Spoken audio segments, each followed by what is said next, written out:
Okay, so this is part 3 of your module number 4. We will be discussing joint and solidary obligations. So what is an individual obligation? Pag sinabi nating individual obligation, there is only one obligor or one debtor and one creditor. Pag collective obligation, there are two or more debtors or there are two or more creditors. Okay. So anong pinagkaiba ng joint obligation at saka ng solidary obligation? So pag sinabi nating joint obligation, hati-hati yung debtors or hati-hati yung creditors doon sa prestation. While for solidary obligation, we follow the concept one for all for one. I will just summarize this as quick as possible. So for instance, meron tayong debtors A, B, C, at D. And they are two creditors, X and Y. Okay?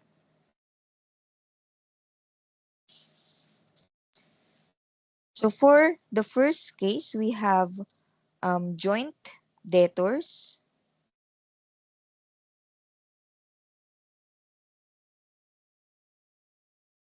And then we have joint creditors. So pag sinabing joint, ano ba yung paano natin malalaman if the obligation is joint? If the problem is silent, the presumption is that the obligation is joint. Also, there are words saying na they are joint or they are jointly liable, okay? Or jointly and solidarily. Jointly and severally, they are considered as joint. Okay? For example, si A, B, C, and D may utang na 1 million kay X and Y. Joint ang debtors, joint din ang creditors. Ibig sabihin, si A, para ma-extinguish yung obligation niya, kailangan niyang magbayad ng 250,000. Okay? 250,000 kasi joint yung creditors, so paghahati-hatian din nila yung share ni A. Okay? So dito, 250K kay A, 250 kay B, 250 kay C, 250 kay D. Okay. Yung 250 ni A, since joint yung creditors natin, paghahatian yan ni A at saka ni X. Ay ni X at saka ni Y. We have 125K, 125K for A. Hindi pwedeng singilin ni X ng 250 si A. Kasi out of the 250, yung 125 kay Y rather. Okay? Hindi pwedeng singilin ni X yung buong 1 million kay D kasi jointly lang yung debtors natin at saka ang share lang ni X doon sa 1 million is 500,000. Okay. Next case naman tayo.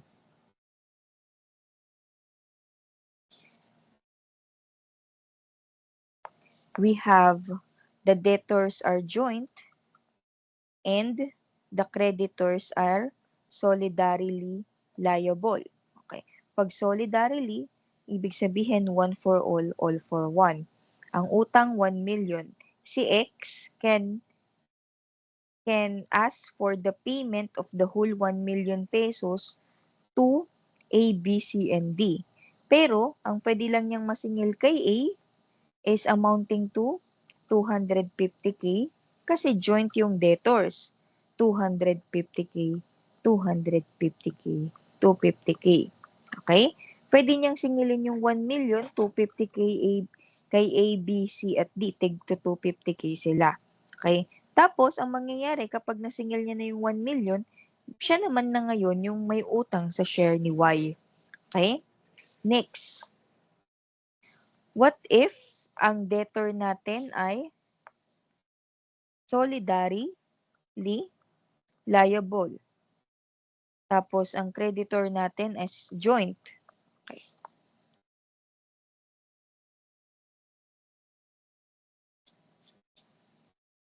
Okay. So, pag joint yung ating creditors, we have X, we have Y, at 1 million yung utang, ang pwedeng singilin ni X ay 500K. 500K din si Y. Okay? Kasi joint sila. Si X, pwede siyang maningil since yung kanyang debtors ay solidary, pwede niyang singilin yung 500,000 kay A. Okay? Or kung gusto niya, yung buong 500,000 singilin niya din kay B or kay C or kay D. Any of the debtors kasi they are solidarily liable. Okay? For this case, kunwari binayaran ni A yung utang kay X na 500,000, pwede siya ngayong maningil kay A, kay B, kay C, at kay D. Okay? Ganon.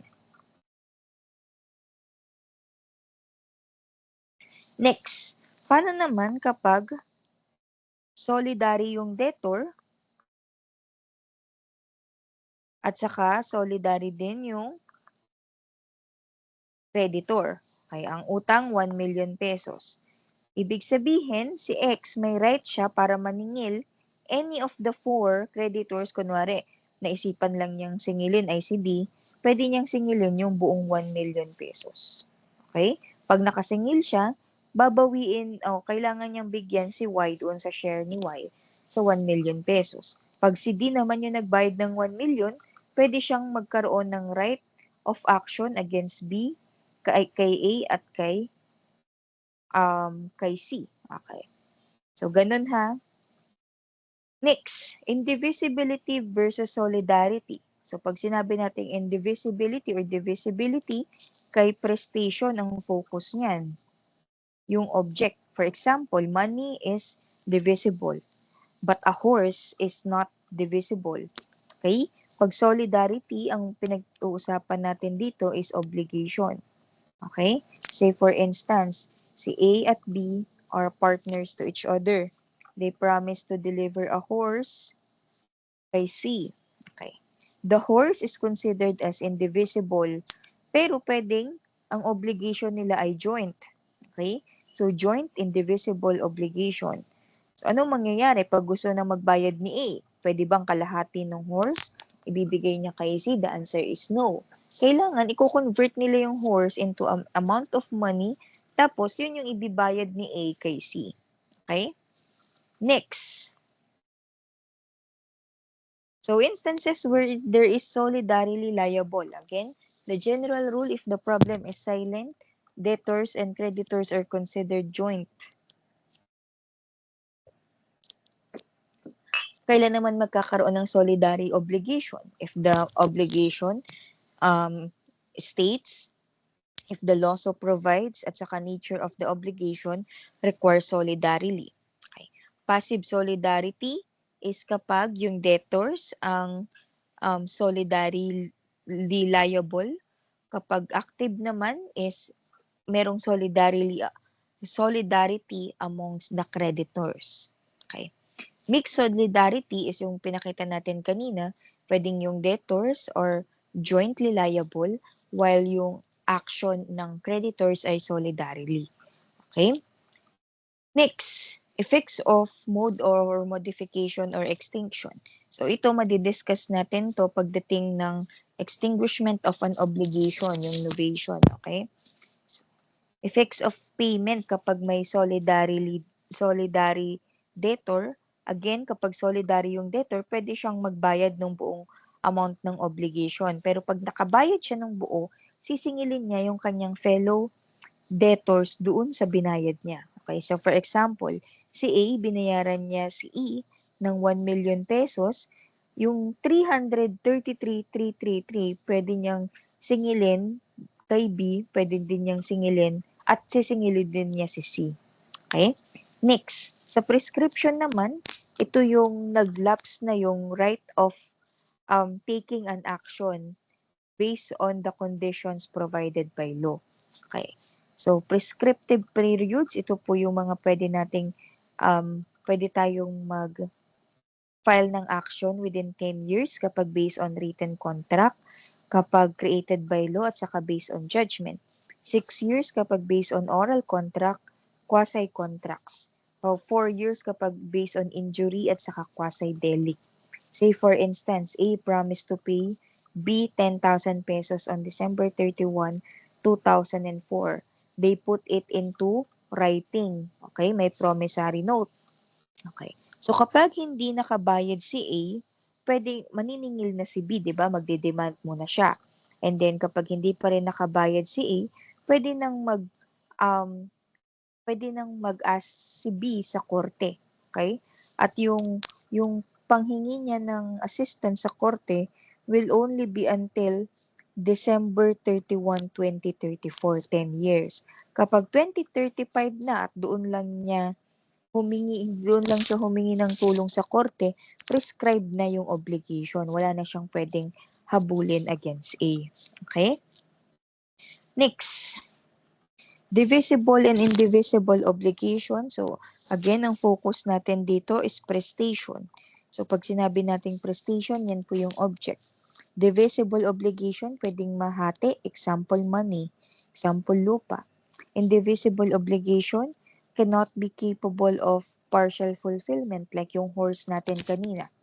Based on qualitative, hindi naging basihan ng paghahati-hati yung measurement but rather description. Pag quantitative naman, for example, A, B, C, and D are heirs of E. Si E merong 100,000 square meter. Okay? So, ang mapupunta kay A ay 225,000 square meter. Kay B, 25,000 square meter. Ganon din kay C at D. Okay? Next. Okay.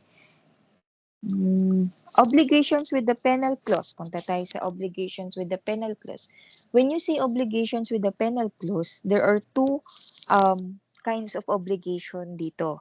Yung tinatawag nating principal obligation at saka yung accessory obligation. Principal obligation is one that can stand on its own, while accessory obligation is just an attachment to the principal obligation. An obligation with the penal clause, yung penalty, yung considered as accessory obligation. Okay? Bakit ba tayo nagkakaroon ng penal clause? Nagkakaroon tayo ng obligation with the penal clause because this is to encourage the debtor na gawin yung kanyang obligation dahil kung hindi, magkakaroon siya ng penalty. So for example, A promised to B to pay 10,000 pesos on December 2024. If B cannot pay, he will add 5,000 pesos as penalty. So pag nagbayad si B ng January 1, 2025, mag-a-add na siya ng 5,000 pesos plus yung kanyang 10,000 na obligation kay B. Okay? Next, civil and natural obligations. When you say civil and natural obligations, anong pinagkaiba nila? More of enforcement. Sa civil obligation, pwede mong i-enforce sa korte, while natural obligations is based on equity. Ang civil obligations may batas na written. Okay? Ang natural obligations based on konsensya. Okay? So for example, si A may utang na 10,000 kay B, after 10 years hindi niya na yun nabayaran. Tama? Hindi rin nag-ask si B ng korte para tulungan siyang maningil kay E. In short, nag-prescribe yung kanilang kontrata. So legally wala nang obligation si A para bayaran si B. Okay? However, based on natural obligation, existing pa rin yung obligation ni A kay B. Okay? So if in case kahit na naglapse na yung period na 2035 or 2034 rather, kung nanalo sa loto si A, kailangan pa rin niyang bayaran si B based on natural obligation. So, ano ba example ng mga civil obligations natin? Payment of utang. Natural obligations, example, we have to respect our parents. Okay? So, those are what you have to study for your module number 4 and the end of your prelim coverage.